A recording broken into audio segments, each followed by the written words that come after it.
Hello everyone and welcome to this comprehensive cybersecurity tutorial brought to you by Edureka. Cybersecurity is one of the most critical aspects of the digital age, and whether you are a beginner or already have some experience, this video will equip you with the knowledge you need to understand and even start practicing cybersecurity. Before we dive in, let's quickly go over what we'll be covering today. First, we will see the necessity of cybersecurity. We will start by looking at some major cyber incidents that have impacted industries and governments, along with a few important stats that highlight why cybersecurity is absolutely crucial today. Next, we will also see what is cybersecurity. I will explain what cybersecurity is and what it covers. Moving on to fundamentals of cybersecurity. We'll dive into the core concepts of cybersecurity so that you can get a strong understanding of the principles needed to protect systems and data. Next comes the networking basics.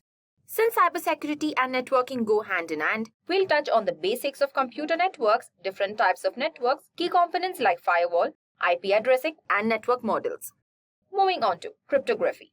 We'll talk about encryption and decryption, a major part of keeping data safe. And I'll do a hands-on demo to show you how cryptography works in action.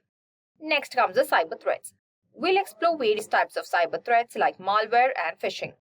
Types of hackers. Not all hackers are bad, and we'll explore the different types of hackers, including who will work against us and who's helping protect us. Last is the penetration testing. We'll dive into penetration testing, a critical process in identifying system vulnerabilities. I'll explain the phases involved, and we'll finish up with a hands-on demo where I'll simulate how a penetration tester works to find weaknesses in a system. But before we begin, make sure to subscribe to our YouTube channel and hit the bell icon for the latest tech content from Edureka. Also visit the Edureka website for various training and certification courses. The link to the website is in the description box below. Before we get into what cybersecurity is, let's first look at why it's so important today. Imagine you wake up and hear that a company has lost millions just because of cyber attack. Talking about such an attack, a few years back on May 7, 2021, Colonial Pipeline, which is a major American oil pipeline system, became the victim of a ransomware attack. Colonial Pipeline is an oil pipeline that was established in 1962. It spans over 5,500 miles from Texas to New Jersey, transporting gasoline, jet fuel, and heating oil. This pipeline is essential in transporting oil products from the Gulf of Mexico to the east coast of the United States. This attack involved multi-stages against Colonial Pipeline IT systems. The pipeline's operational technology systems, which actually move oil, were not directly compromised during the attack. The attack began when a hacker group identified as DarkSide accessed the Colonial Pipeline network. Within a 2-hour window, the attackers stole 100 gigabytes of data. Following the data theft, the attackers affected the Colonial Pipeline IT network with ransomware that affected many computer systems, including billing and accounting. Colonial Pipeline shut down the pipeline to prevent the ransomware from spreading. Security investigation firm Mandiant was then brought in to investigate the attack. The attacker group demanded a ransom of 75 bitcoins, which is worth $4.4 million USD. Colonial Pipeline paid DarkSide hackers to get the decryption key, enabling the company's IT staff to regain control of its systems. Although the ransom was paid within hours, but the tool provided to restore their systems was slow and ineffective, which caused further delay and economic loss. The reputational damage was even worse. Now let's see the root cause of the attack. Attackers got into the Colonial Pipeline network through an exposed password for a VPN account. A Colonial Pipeline employee likely used the same password for the VPN in another location. The password was somehow compromised as a part of a different data breach. Password reuse has become a common problem, as many users often use the same password more than once. Here is an attack summary to understand the attack clearly. The date was May 7, 2021. The attack type was a ransomware attack. The attacking group was DarkSide and the loss was of 75 bitcoins, which was around $4.4 million USD. And this wasn't the only major attack. About a decade ago, there was another big attack known as the Sony PlayStation Network outage. Before diving into the attack, let's take a quick look at what Sony PlayStation Network was before 2011. Launched in November 2006, PSN was an online gaming service for PlayStation consoles, offering features like online multiplayer gaming, digital game purchases, and streaming services. By 2011, PSN had grown into a major platform with millions of users worldwide. becoming a central hub for PlayStation gamers to connect, play, and access a wide range of digital content. It was a crucial part of Sony's gaming ecosystem, with a rapidly expanding user base. The PSN was not just a gaming platform, it was also a social network where players could interact with friends, join gaming communities, and share achievements. The network's popularity soared with the success of the PlayStation 3, attracting a diverse and loyal customer base. By early 2011, millions of PlayStation users were regularly logging into the PSN, making it one of the largest online gaming platforms at the time. But then, in April 2011, everything changed. The hacktivist group Anonymous targeted Sony's PlayStation network and brought it down with a distributed denial-of-service attack. The attack was in retaliation for Sony's legal actions against two individuals, George Hotz, known as 𝐂𝐝𝐻, and Alexander Igoreno, known as 𝐓𝐵𝐻. These hackers had previously exposed vulnerabilities in Sony's PlayStation 3, enabling users to bypass the console's security features. Anonymous warned Sony, stating, "You have victimized your customers merely for possessing and sharing information. Now you will experience the wrath of Anonymous." On April 19, 2011, Sony detected an external intrusion on their system, affecting both PlayStation Network and Curiosity services. By April 20, Sony had taken the PSN servers offline to protect its users, leaving millions without access to online gaming for several weeks. However, the most alarming part of this breach was the exposure of sensitive user data. The personal information of 77 million users, including names, addresses, emails, PlayStation networks, passwords and logins, and even PSN online IDs was compromised. In some cases, users' profile data, including purchase history and billing addresses, may have also been accessed, raising serious concerns about identity theft. The financial damage was immense, costing Sony an estimated $171 million. However, the reputational damage was even worse, as Sony faced significant backlash from its users and multiple lawsuits. Now let's see the root cause of the attack. The attack was fueled by Sony's decision to remove the Other OS feature from the PlayStation 3, which allowed users to install Linux. Hackers motivated by this removal sought to expose vulnerabilities in Sony's system. Anonymous, angered by Sony's legal actions against those hackers, took matters into their own hands, and that led to the attack that crippled Sony's network and exposed the personal data of millions. Here is an attack summary to understand the attack clearly. The date was April 17 to 19, 2011. The attack type was an external intrusion. The attacking group was anonymous and the loss was of $171 million USD. As we have seen from these real-world examples, cyber attacks can have devastating impacts. Now, while these two attacks were significant in their own right, they are just a few examples of many cyber incidents that happen every year. To give you a clearer picture of how cybersecurity vulnerabilities have been increasing over the years, let's take a look at some data. As you can see from this graph, the number of reported vulnerabilities has been rising year after year, from small breaches to massive cyber attacks like the ones we just discussed. The scale of problem is growing. In fact, by 2024, we have seen vulnerabilities reach unprecedented levels, making cybersecurity more critical than ever before. Here is another graph that breaks down the vulnerabilities by type, including some of the most common ones like XSS, CSRF, SSRF, XSE, and denial-of-service attacks. These vulnerabilities are exploited every day by malicious actors to gain access to sensitive information, disrupt services, or cause financial and reputational damage to companies. Whether it's through exploiting weak spots in systems or using social engineering techniques, these threats are becoming more sophisticated, and it's crucial that we understand them so we can protect against them. Now that we have seen the impact cyber attacks can have and how vulnerabilities continue to rise year after year, it's clear that we need strong defenses in place.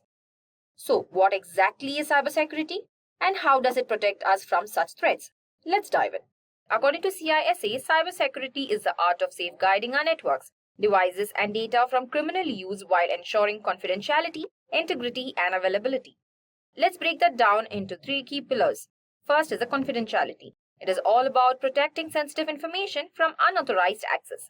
For instance, only those with the right permissions can access specific data.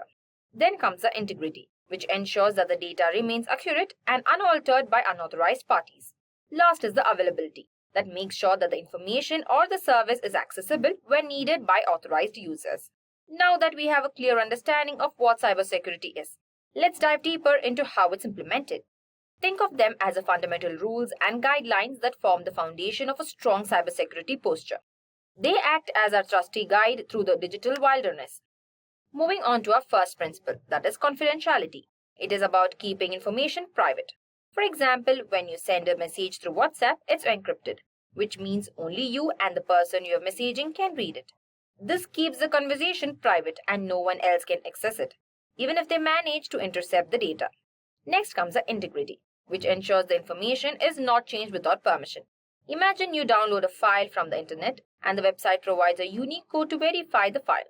Before using the file, you can use this unique code to verify that it hasn't been tampered with and is safe to use. Next is the availability. It's about keeping sure information and systems are always accessible when needed. For example, if you're using Google Drive, Google makes sure your files are available even if one of their servers goes down. They do this by storing your data on multiple servers so you can always access your files. Next is the authorization. Controls what you can do after you log in. For instance, in a company's system, employees might log in with their credentials, but what they can access depends on their role. A regular employee might only see their own files, while a manager can access department-wide data. This ensures that people only access what they're supposed to. Then comes the authentication. This is how you prove who you are when you log into a system. A simple example is when you enter your password to log into your email. To make it more secure, some systems use two-factor authentication, where after entering your password, you might also have to enter a code sent to your phone. This makes sure it's really you logging in. Next is a non-repudiation. Means ensuring that someone cannot deny they did something. A good example is digital signatures. When you sign an online document with a digital signature, it creates a record that proves you signed it. Later, you can't say you didn't sign it because the digital signature is unique to you. Moving on to accountability, means tracking who does what in a system. For example, in a company's network, all activities like who accessed which files and when are logged. These logs help the companies track actions, making sure that everyone is responsible for what they do. Last is the auditability. It's about keeping records so actions can be reviewed later. Imagine a company uses software to track all changes made to important documents. If something goes wrong, they can review the history to see who made changes and when, helping them figure out what happened. With these principles in mind, you now have a solid understanding of how cybersecurity works at its core. But to truly grasp cybersecurity, we need to also understand the networks we protect. Up next, we'll dive into networking basics, covering everything from network types and components to firewalls and IP addressing. Imagine you are in a large office building. There are hundreds of computers, printers, and other devices, all needing to communicate with each other to share information, resources, and access the internet. This communication is made possible through what we call a computer network. A computer network is essentially a collection of interconnected devices, like computers, servers, and routers, that communicate with each other to share resources and information. This connectivity is crucial for everything from sending an email to accessing cloud services. Without networks, our digital world would be fragmented and isolated.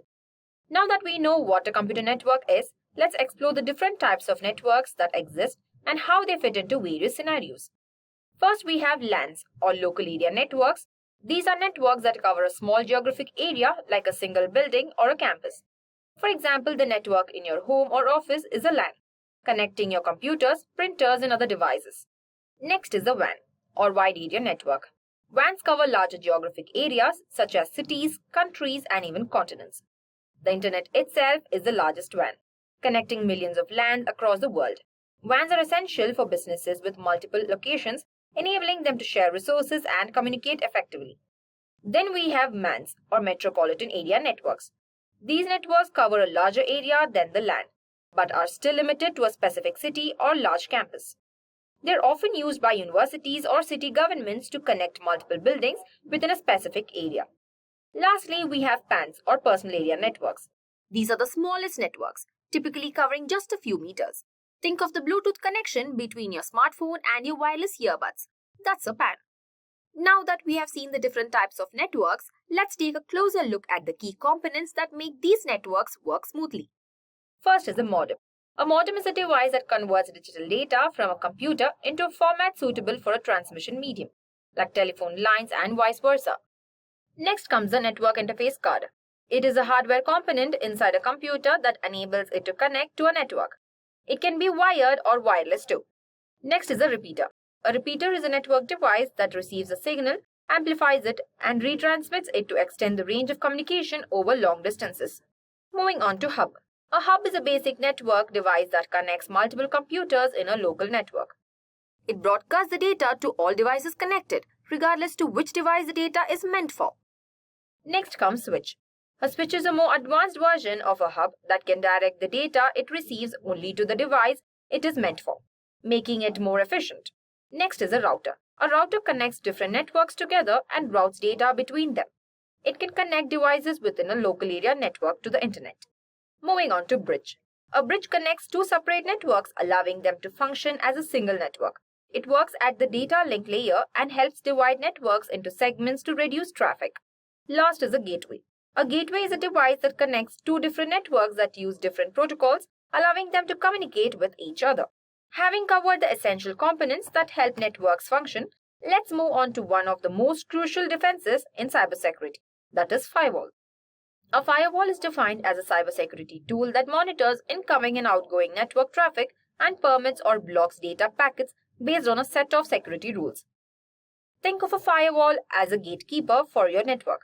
It ensures that unauthorized or harmful data doesn't get into your network and that sensitive data doesn't leak out. Imagine you're sending a request to visit a website. Your request first goes through the firewall, which checks if it's safe. If it is, the request is sent to the internet, where the website server processes it and sends a response back. The firewall checks this response, allowing only legitimate data to reach your device. If the hacker tries to send malicious data, the firewall blocks it, keeping the network safe. Now we understand the basic concept of a firewall and its role in protecting networks. Let's explore the different types of firewalls and how will they offer various levels of security. First, we have the packet firewall. It controls network traffic by inspecting source and destination IP addresses, protocols, and ports without analyzing the state of connection. Next is the stateful inspection firewall. Monitors the full state of active connections and allows traffic only if valid sessions is established, blocking unauthorized packets. Next is the application layer firewall. Inspects traffic at the application layer, blocking malicious or suspicious application level requests, like HTTP, that could harm the network. Moving on to next generation firewall. It provides advanced security by combining traditional firewall capabilities with additional features like intrusion prevention, application control, and cloud threat intelligence. Next is a circuit level gateway. It secures TCP/UDP connections by managing sessions at the OSI model's session layer. Ensures packet exchange is valid between trusted endpoints. Moving on to the software firewall. It protects an individual computer by running as software, notifying users of potential threats from unauthorized access or malicious websites. Then comes the hardware firewall, a physical device that monitors and filters traffic at the network boundary, enforcing access controls and security policies on inbound and outbound traffic. Last is the cloud firewall, a cloud-deployed firewall that filters traffic at the cloud level, offering protection against unauthorized access to private networks without the need for physical infrastructure. Now that we understand the role of firewalls, let's explore how devices in a network communicate with each other using IP addresses. Just like every house on a street needs a postal address, every device on a network needs an address. This is where IP addresses comes in. An IP address or Internet Protocol address is a unique identifier assigned to each device on a network. It allows devices to find and communicate with each other. There are two types of IP addresses. The first is the IPv4, then comes the IPv6. IPv4 is the older version and uses 32-bit address, like 192.168.1.1. However, with the explosion of devices needing IP addresses, the available IPv4 addresses are running out. This is where IPv6 comes in. IPv6 uses a 128-bit address, providing a much larger pool of addresses. This ensures that we won't run out of the addresses anytime soon. IP addresses are like postal addresses in the digital world, ensuring that devices can locate and communicate with each other. Now that we understand how devices are identified and connected, let's dive into how web servers communicate using HTTP status codes. Now let's have a small quiz in what we have studied earlier. Moving on to our first question. Which firewall monitors and keeps track of the state of active connections? And the options are A. Next generation firewall, B. Software firewall, C. Stateful inspection firewall, and D. Packet firewall. If you know the correct answer, please comment below. Now that we have discussed IP addressing, let's go ahead and perform a simple demo on how we can find IP addresses of our machines. But before that, we have to install some prerequisites. So let me show you how to install VMware on your personal computer and run a virtual environment like Kali Linux on it. But before that, let's break down what exactly is virtual machine. First, we have the infrastructure. This is your physical computer or the host machine, which provides the hardware resources like CPU, memory, and storage that the virtual machine will use. Examples are cloud servers, databases, and your personal computer. Then we have is a hypervisor, which is a software that lets you run virtual machines on your computer and manages how resources are shared between them. Examples are Oracle VirtualBox and VMware Workstation. Then we have the guest operating system. Now this is operating system that runs on your hypervisor. For us, it's going to be Kali Linux, but other examples are Windows and Ubuntu. With that said, let's get started with the installation. Alright, let's start by getting VMware. First, open up your favorite web browser. Could be Chrome, Firefox, Edge, whatever you like. Now in search bar, just type in VMware Workstation Pro and hit enter. You'll want to click on the very first link that pops up. It should take you directly to the official VMware page. Once you're on the site, you'll see two main options. The first is Workstation Pro and Fusion Pro. Now we are interested in Workstation Pro because that's the one for Windows. Scroll down a bit and you'll find a download button that says VMware Workstation Pro Download. Go ahead and click that. Now this will take you to the Broadcom website. They handle VMware downloads. It used to be much easier before this change. Back then, we could download it directly from VMware without having to log in or create an account.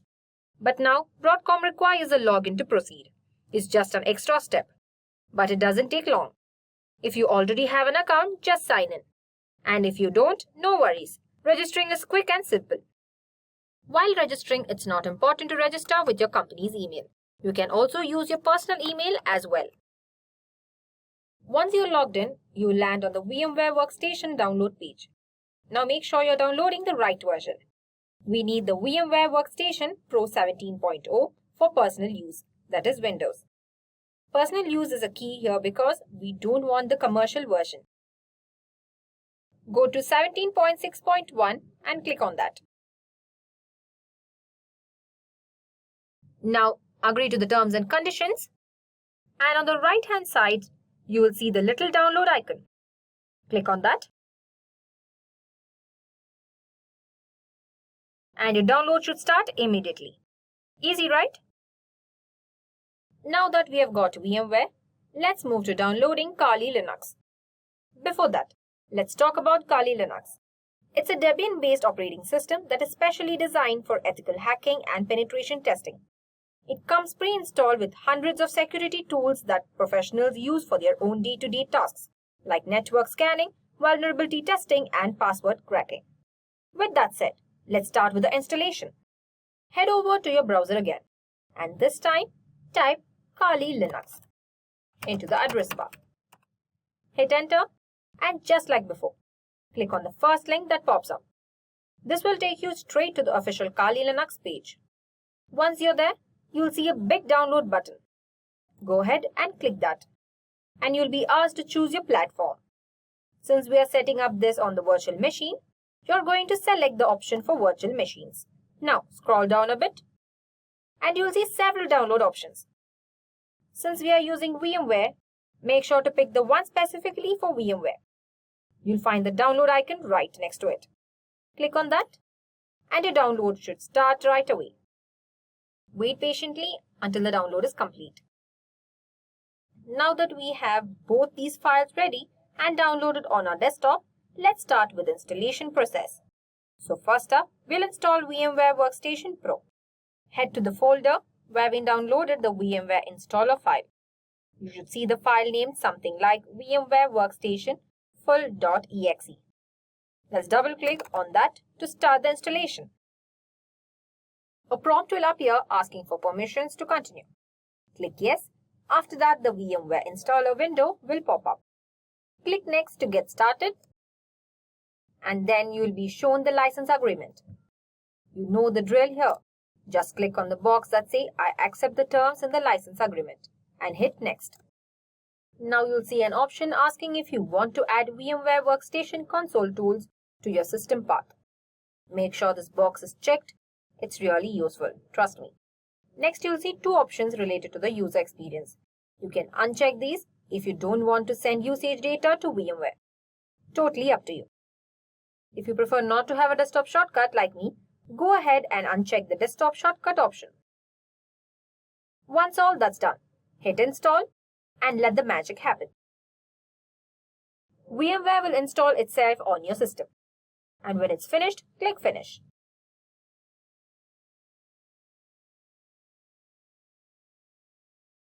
If you have a license key, you can enter it now. But if you don't, no worries. Just click on Finish again. And we have done with the installation of VMware Workstation. Now that VMware is installed, let's move on to setting up Kali Linux. Go to the folder where we downloaded the Kali Linux zip file. Right-click on it and choose Extract All. You can extract it wherever you prefer on your system.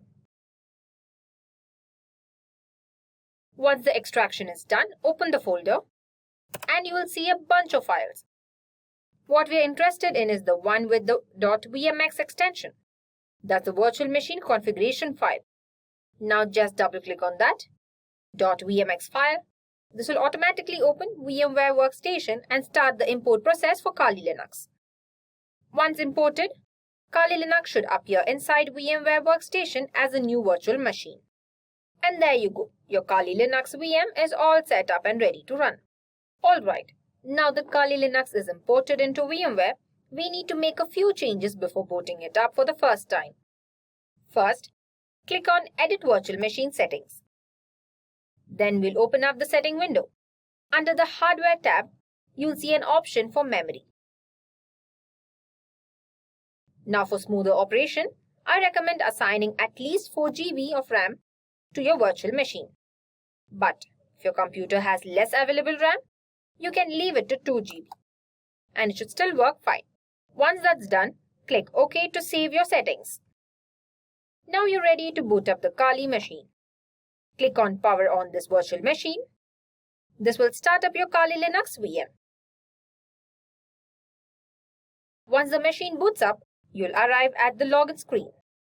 Here, you'll need to enter the default credentials. The username is Kali and the password is also Kali. Simple enough. You're now inside your Kali Linux virtual machine. Here you go. We have successfully installed the Kali Linux virtual machine. Now let's go ahead and see how we can see the IPv4 and IPv6 address of our Windows host machine and as well as Kali virtual machine. Starting with Windows, open your terminal and type ipconfig. Hit enter. And now you can see the IP Windows configuration on the screen. Now if you scroll down, you will see something like wireless LAN adapter Wi-Fi address. Under that, you can see link local IPv6 address. So this is our IPv6 address.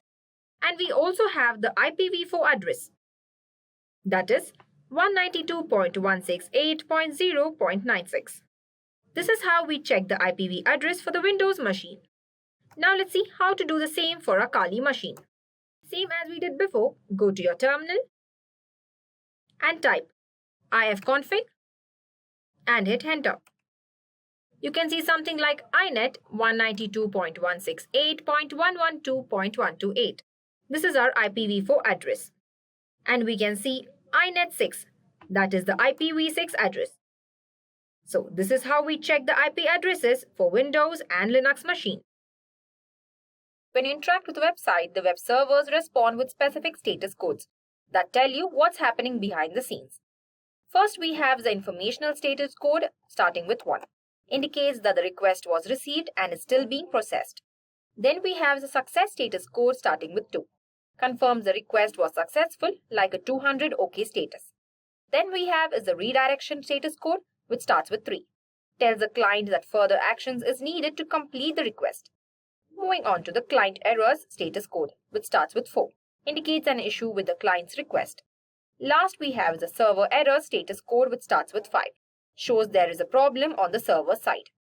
Now that we have covered the status codes, let's talk about some of the most common HTTP errors you may encounter and what they mean. First we have the 401 unauthorized. That means the client is not authorized to access the requested resource. Next is the 400 bad request. The server cannot understand the request due to bad syntax. Moving on to 404 not found. The server cannot find the requested resource. Next we have is the 403 forbidden. The client does not have permission to access the resource. Then comes the 500 internal server error. A generic error message indicating the server encountered an unexpected issue. Last is the 503 service unavailable. The server is currently unable to handle the request due to being overloaded or under maintenance. After exploring how web traffic functions and how errors are communicated, it's time to look at the larger picture, how data flows across networks using different models. Let's first break down the OSI model, then the TCP/IP model, and finally we'll compare both to see how they align. The OSI model is a conceptual framework developed by the International Organization for Standardization that is used to understand and implement networking protocols in 7 distinct layers. Each layer serves a specific function and interacts with the layers directly above and below it. The first layer is the physical layer.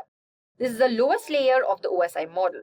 It deals with the physical connection between devices, including the transmission and reception of raw data bytes over a physical medium such as cables, switches, and hubs.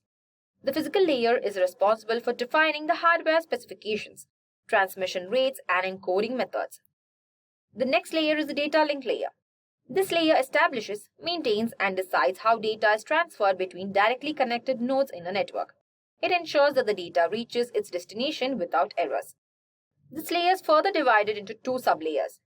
First is the media access control, which controls how devices on the network gain access to the data and also gives permission to transmit it. Next is the logical link control, which controls frame synchronization, flow control, and error checking. The third layer is the network layer. The network layer is responsible for the logical addressing and routing of data. It decides the path that data should take across the network, often using routers to forward packets to their destination. This layer handles packet forwarding, including routing through different routers. The fourth layer is the transport layer. The transport layer ensures the reliable transmission of data between systems. It controls flow, handles error correction, and ensures that the data is delivered in the correct sequence. It also manages data segmentation and reassembly. This layer supports both TCP, which is connection-oriented, and UDP, which is connectionless. The fifth layer is the session layer. This layer manages sessions or connections between applications. It establishes, manages, and terminates the communication sessions between 2 systems. It also controls dialog control and synchronization. The sixth layer is the presentation layer. The presentation layer translates data between the application layer and the network.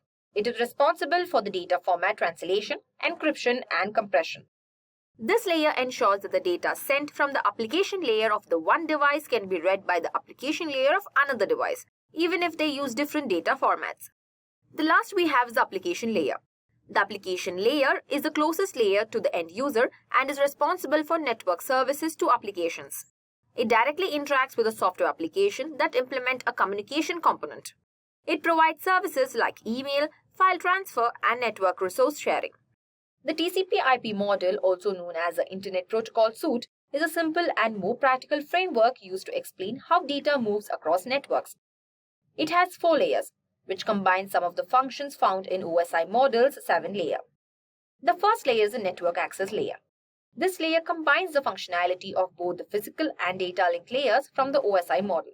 It handles the hardware components and transmission medium, as well as defining how data is physically transmitted across the network. The second layer is the internet layer. Equivalent to the network layer of the OSI model, the internet layer is responsible for logical addressing and routing data to its destination. It defines protocols for data packet addressing and forwarding through the network. The third layer is the transport layer.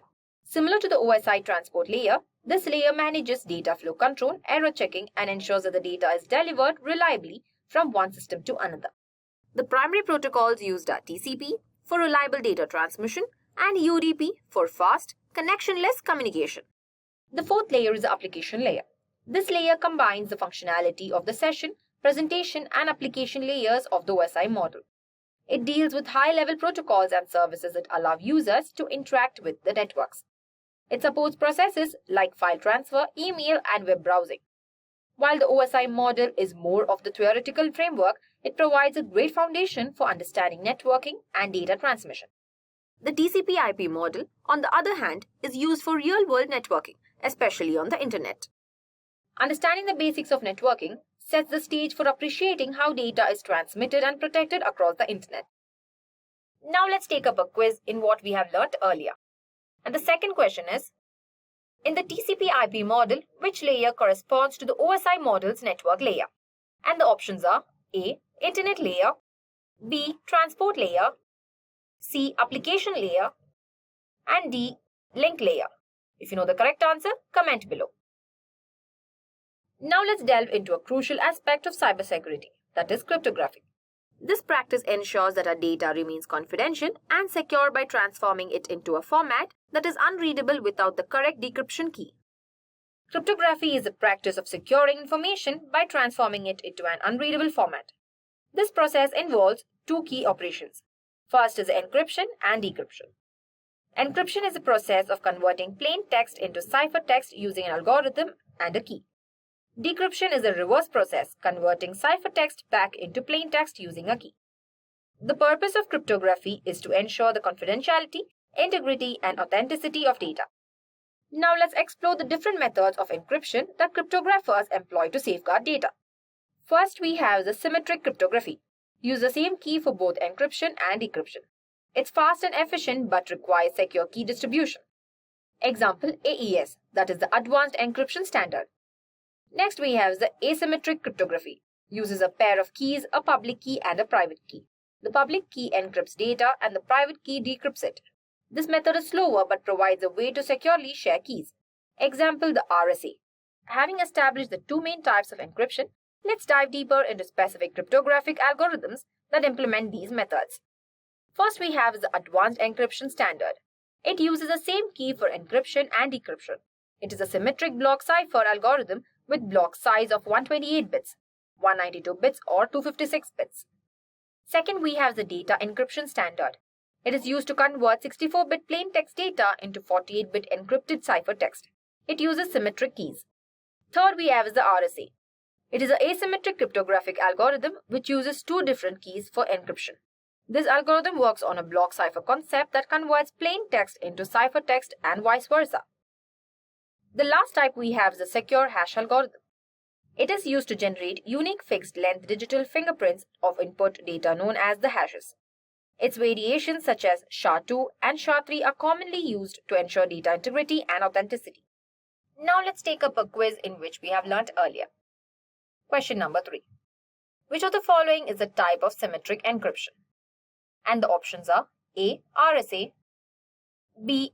AES, Option C, we have Diffie-Hellman. Option D, we have 𝐿-GAML. If you know the correct answer, please comment below. Now that we have covered the basics of cryptography and the different types of encryption, let's dive into a practical demonstration. In this demo, we'll encrypt a sample text file, decrypt the encrypted file back to its original form, verify the integrity of the original and decrypted files.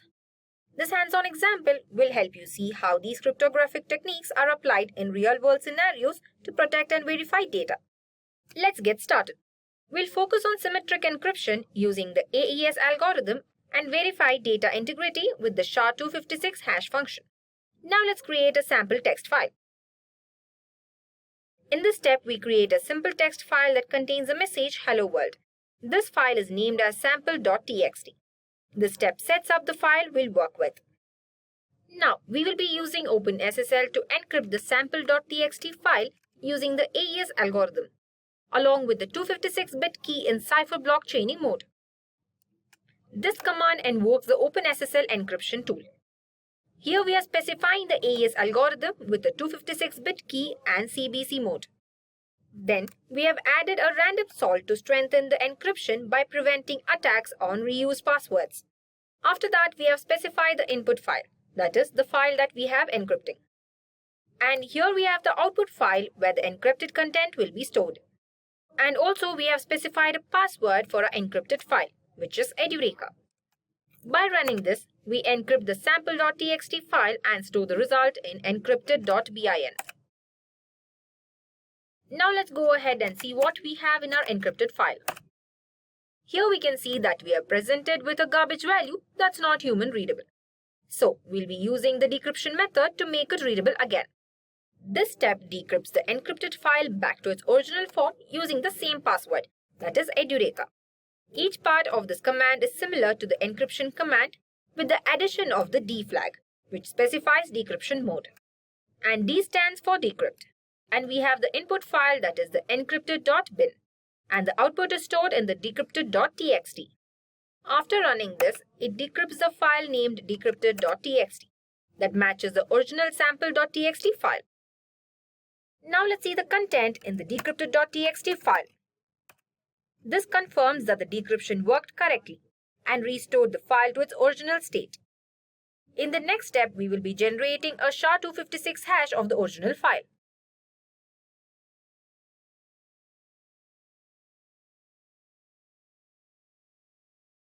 In this step, we generate a SHA-256 hash for the original file to create a unique digital fingerprint.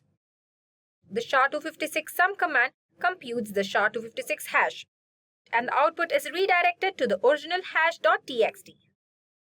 In the next step, we are going to calculate the SHA-256 hash of the decrypted file.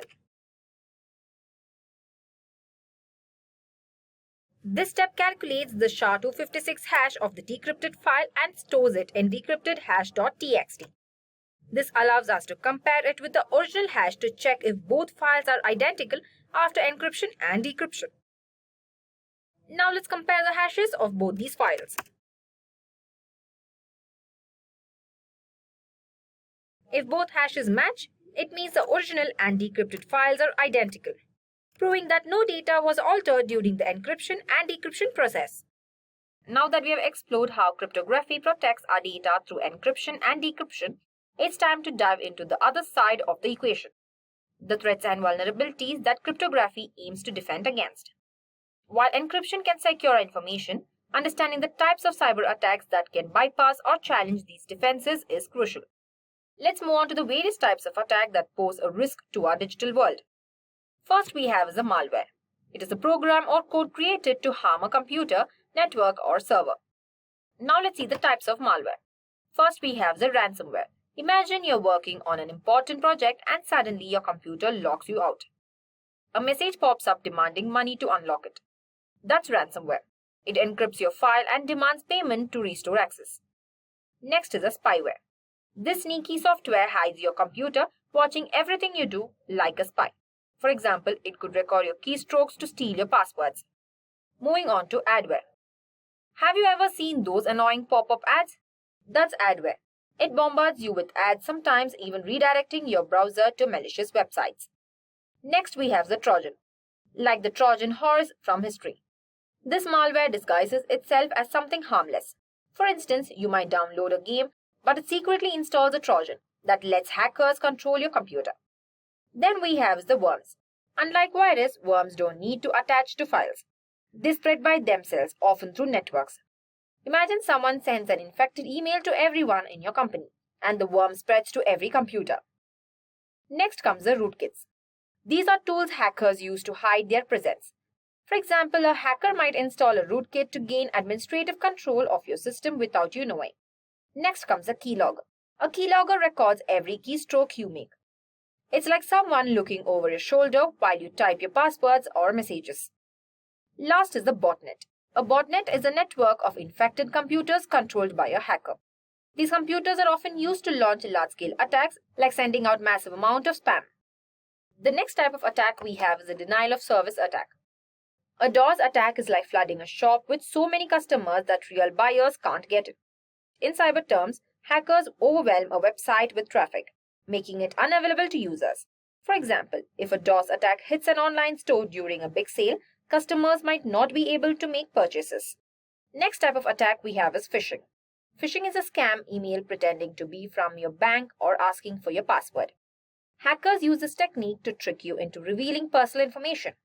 For instance, you might receive an email that looks like it's from PayPal, but it's actually a fake site designed to steal your login details.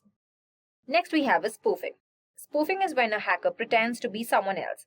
Imagine receiving a call from a number that looks like your bank, but it's actually a hacker trying to get your information. In emails, they might spoof the sender's address to make it look legitimate.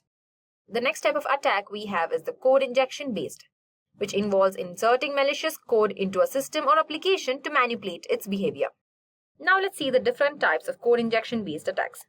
First we have the SQL injection. Imagine a website with a search bar. A hacker enters malicious code instead of search term, tricking the website into revealing confidential data. This is SQL injection. Then we have the cross-site scripting, that is XSS, which occurs when a hacker injects malicious scripts into a website. For example, they might post a malicious link on a forum that, when clicked, runs harmful code on your browser. The next type of attack we have is the social engineering attacks. Social engineering is all about manipulating people rather than breaking into systems. For example, a hacker might call an employee pretending to be from IT support, asking for their password to fix an issue. The next attack is the insider threat. Sometimes the threat comes from within. An insider threat that could be an employee who misuses their access to steal data or cause harm. For example, an employee with access to sensitive files might leak them to the public. The last type of attack we have is the AI-powered attack. This is like using artificial intelligence to create deceptive content such as deepfake videos to mislead or deceive. Under AI-powered attacks, we have deepfake. Deepfake use AI to create realistic but fake videos or audio. For example, a hacker might create a deepfake video of a company CEO making a false announcement causing panic. Then we have the AI-generated social engineering. Hackers use AI to craft convincing phishing emails or messages, making them more likely to deceive people. For example, AI could generate a personalized phishing emails that look exactly like a message from your boss. Now that we have discussed the types of cyber attacks that can compromise our digital security, it's essential to understand who is behind these attacks. Not all hackers are same. Some work to protect our systems, while others seek to exploit them. Let's explore the different types of hackers and their motivations. First, we have the black hat hackers. Black hat hackers are the bad guys in the hacking world. They break into systems illegally, often to steal data, install malware, or cause harm. Imagine someone breaking into your house to steal valuables. That's what these hackers do to the computer systems. Next we have is the white hat hackers. These are good guys. They use their hacking skills to find and fix security flaws before the bad guys can exploit them. Think of them as security experts who test locks and doors to make sure your house is safe. Moving on to grey hat hackers. Grey hat hackers are somewhere in between. They might break into systems without permission, but do it to point out flaws, not cause harm. It's like someone breaking into your house to show that your lock is weak, but without asking you first. Next we have the hacktivists. Hacktivists use hacking as a form of protest or to promote a political agenda. They target organizations or governments they disagree with, often to expose information or disrupt operations. It's like someone spray painting a message on a public building to make a statement. Moving on to state-nation sponsored hackers. These hackers work for governments and are often involved in cyber incidents, stealing sensitive information from other countries or disrupting their operations. Imagine a spy gathering secrets from another country. Last we have the script kiddies.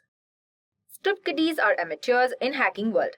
They don't have deep knowledge but use existing tools and scripts to carry out attacks. It's like someone with no technical skills using a lockpicking kit they bought online to break into a house. Now that we have identified the different types of hackers and their motivations, it's important to understand how organizations can defend against these threats. One of the most effective ways to do this is through penetration testing, a proactive approach that simulates cyber attacks to uncover vulnerabilities before malicious hackers can exploit them. Let's take up a quiz in what we have learned before. Question number 4. Which type of hacker is known for their malicious intent and seeks to steal sensitive information? And the options are A. Grey hat hacker, B. Black Hat Hacker. Option C. Script Kiddie. And option D. Ethical Hacker. If you know the correct answer, please comment below. Now let's talk about penetration testing. Penetration testing is a security exercise in which security experts attempt to find and exploit vulnerabilities in a computer system. The purpose of this simulated attack is to identify any weak spots in a system's defenses that attackers could exploit. Penetration testing helps an organization discover vulnerabilities and flaws in their systems that they might not have otherwise be able to find. This can help stop attackers before they start, as organizations can fix these vulnerabilities once they have been identified. Now let's talk about the different types of penetration testing. First, we have the open box penetration testing. It is also known as the white box testing. In this type, the tester has full knowledge of the system being tested. This includes access to architecture documents, source code, and network information. The purpose of open box penetration testing is used to simulate an insider threat or a highly knowledgeable attacker who has deep knowledge of the system. The goal is to identify vulnerabilities that may be difficult to spot without inside information. Next, we have the closed box penetration testing, which is also known as the black box testing. Here, the tester has no prior knowledge of the system. The only information they have is what a real external attacker would. This means no internal details or documentation. The purpose of closed box penetration testing is to simulate an external attacker's approach, starting from scratch and attempting to gather information and exploit vulnerabilities. Next, we have the covert penetration testing. In this scenario, a penetration test is carried out without the knowledge of the IT or security teams, except of the few key individuals. This is sometimes called as double-blind testing. This type of attack aims to test how well the security team responds to a real attack without a prior notice. Next, we have the external penetration testing. External penetration testing focuses on external-facing assets such as web application, servers, and firewalls, which are exposed to the public internet. The tester tries to exploit these from the outside, mimicking an attack from an external threat actor. It accesses how vulnerable an organization's public-facing infrastructure is to attack. Next, we have the internal penetration testing. In internal testing, the tester assumes the role of someone inside the network, such as a rogue employee or the attacker who has already breached the perimeter. It evaluates the security from the inside, identifying what an attacker could access if they gain entry to your internal network. Now that we understand what penetration testing is, let's break down the key phases involved in this process. The first phase is pre-engagement. This is where the scope and goals of the test is defined. The tester and the organization agree on what systems will be tested and under what condition. Next, we have the information gathering. In this step, the tester collects as much data as possible about the target system, including IP addresses, network details, and other valuable information that could help in identifying vulnerabilities. Following that, there is threat modeling. This is where the collected information is used to map potential threats and the areas most likely to be targeted by attackers. Then comes vulnerability analysis. Here, the tester identifies weaknesses in the system that could be exploited, such as outdated software or poor security configurations. Once vulnerabilities are found, it's time for exploitation. The tester will attempt to exploit those weaknesses to gain unauthorized access, just like a real attacker would. After that is post-exploitation. This phase involves assessing the impact of the breach. The tester analyzes the extent of access gained and what sensitive data could be exposed or compromised. Finally, there is reporting. In the last phase, the tester documents the findings, including vulnerabilities and recommendations for improving security. But before that, we have a quiz in what we have learnt before. Question number 5. In which phase does the penetration tester attempt to exploit vulnerabilities found during the scanning phase? And the options are A. Reporting, B. Exploitation, C. Post-exploitation, and D. Reconnaissance. If you know the correct answer, please comment below. That's it for this video. We will be coming back with another new video on exploitation process using these phases of penetration testing. With this, we have come to an end of this cybersecurity tutorial. If you have enjoyed listening to this video, please be kind enough to like it. And you can comment on any doubts and queries. We will reply to them as soon as possible. Do look up for more videos and playlists and subscribe to the Edureka's YouTube channel to learn more. And happy learning!